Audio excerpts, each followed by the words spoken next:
അങ്ങനെ ഇന്ന് വൈകുന്നേരം ചായ കുടിക്കാൻ പോകാനുള്ള പദ്ധതി ഇട്ടിട്ട് നമ്മൾ അങ്ങനെ നിന്ന് ഇങ്ങനെ ഓഫീസിൻ്റെ അടുത്ത് നിന്ന് എല്ലാ പ്ലാനിൻ്റെ ഉത്ഭവം ഉണ്ടല്ലോ. അങ്ങനെ എല്ലാവരും വണ്ടി എടുത്ത് ഒരു 5-6 സ്കൂട്ടി ആയിട്ട് നമ്മൾ ഇന്ന് വൈകുന്നേരം ഒരു ചായ കുടിക്കാൻ പോകുന്നത്. ഇടത്തേക്ക് പോകുന്ന വെച്ചാൽ അങ്ങ് ദൂരം പോയിച്ച് പോകുന്നതിൻ്റെ അടുക്ക് തന്നെ കുറച്ച് അപ്പുറത്തുമ്പോഴത്തേക്ക് ഒരു ആക്സിഡൻറ്റ് കണ്ട് അതൊന്നും നോക്കി അങ്ങനെ നമ്മൾ ഇങ്ങനെ പോയി പയ്യന്നൂരും കഴിഞ്ഞ് പഴയങ്ങാടിയിലേക്കാണ് ഇന്ന് പോകാനുള്ള പ്ലാൻ ഉണ്ടായത്. അത്രയും ദൂരം പോയിട്ട് ചായ കുടിക്കാൻ അവിടെ എന്തോ സ്പെഷ്യൽ ഉണ്ട് എന്ന് പറഞ്ഞിട്ടാണ് നമ്മൾ അങ്ങോട്ട് പോയത്. നമ്മൾ നേരെ എത്തി പഴയങ്ങാടി ഷോപ്പിലെത്തിയിട്ടാകുമ്പോൾ എന്താണ് ഇവിടെ ഭയങ്കര തിരക്ക്. നമുക്ക് സ്പെഷ്യൽ കല്ലുമ്മക്കായ ഇതാണ് നമുക്ക് വേണ്ടത്. ഈ കല്ലുമ്മക്കായ വേണ്ടിയാണ് നമ്മൾ ഒരു 30-35 കിലോമീറ്റർ സ്കൂട്ടി എടുത്തിട്ട് നമ്മൾ വന്നത്. അങ്ങനെ നേരെ വന്ന് ചായ വാങ്ങിയിട്ടും കല്ലുമ്മക്കായ കിട്ടിയില്ല. കല്ലുമ്മക്കായ കിട്ടാൻ വേണ്ടിയിട്ട് നല്ല ലേറ്റാവും.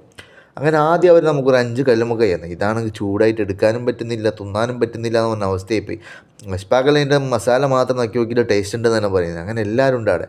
എല്ലാവരും ഇങ്ങനെ അത് ഷെബീറിനൊന്നും ചൂടൊന്നും ഏശുന്നേ ഇല്ല, അങ്ങനത്തെ തീറ്റി തിന്നുന്നുണ്ട് കല്ലുമ്മക്കായ. ഇതാ പിന്നെ തന്ന് 10 എണ്ണം തരുമ്പോഴത്തേക്കോ ഇവിടെയാണെങ്കിൽ ഇത് എടുക്കാനും പറ്റുന്നില്ല, അതാക്കാനും പറ്റുന്നില്ല എന്നുള്ള അവസ്ഥയാണ്. ലാസ്റ്റ് എന്താക്കി ഓരോരാളെ നിന്ന് എടുത്ത് തിന്നുന്നുണ്ട്. ഞാനും ഇങ്ങനെ നോക്കിയെന്ന് നോക്കിയെന്ന് ലാസ്റ്റ് നോക്കിയിട്ട് എൻ്റെ മാത്രയിൽ ബാക്കിയായി. കാരണം ബാക്കി എല്ലാവരും ചൂടിൽ തിന്നു, എനിക്ക് അങ്ങനെ അത്ര ചൂടിൽ തിന്നാൻ കേട്ട. അങ്ങനെ ഞാനും തിന്നു. ഒടുവിലാവും തോന്നുന്നു. അപ്പോൾ നല്ല ടേസ്റ്റ്. പിന്നെ എന്നും കുറച്ചും കൂടെ വാങ്ങണം എന്ന് വിചാരിച്ചാൽ കുറേ സമയം നിൽക്കണം. അങ്ങനെ നേരെ നമ്മൾ വിട്ട് ഏതപ്പോൾ ഇത് അതിൻ്റെ പാറ ഉണ്ടല്ലോ ഒരു സ്ഥലത്ത്, മാടായിപ്പാറ. അങ്ങനെ മാടായിപ്പാറയിലേക്ക് പോയി അവിടെ നിന്ന് കഴിഞ്ഞ് നമ്മൾ നേരെ അസറസ് കിച്ചണില്ല. അങ്ങനെ നേരെ പള്ളിയിലേക്കും പോയി ഒരു സൺസെറ്റ് കാണാൻ വേണ്ടിയിട്ട് പോകണം എന്ന് പറഞ്ഞിട്ടൊരു സ്ഥലത്തേക്കും പോയി. ഈ സ്ഥലത്തിൻ്റെ പേരൊക്കെ അറിയില്ല, കറക്റ്റ് അവിടത്തേക്ക് പോയി. ഈ വളവിലേക്ക് കുന്ന് കഴിഞ്ഞ് ഈ വളവിലുള്ള സ്ഥലമാണ്. ഇവിടെ എത്തുമ്പോഴത്തേക്ക് സൂര്യനുമില്ല, ആരുമില്ല. സൂര്യനെല്ലാം പൊരുക്കിയേക്ക് പോയി. നമ്മൾ എന്താക്കി നോക്കി എന്നിടത്തായി പോയി. അങ്ങനെ ഇന്നും ഇത്രയേ ഉള്ളൂ.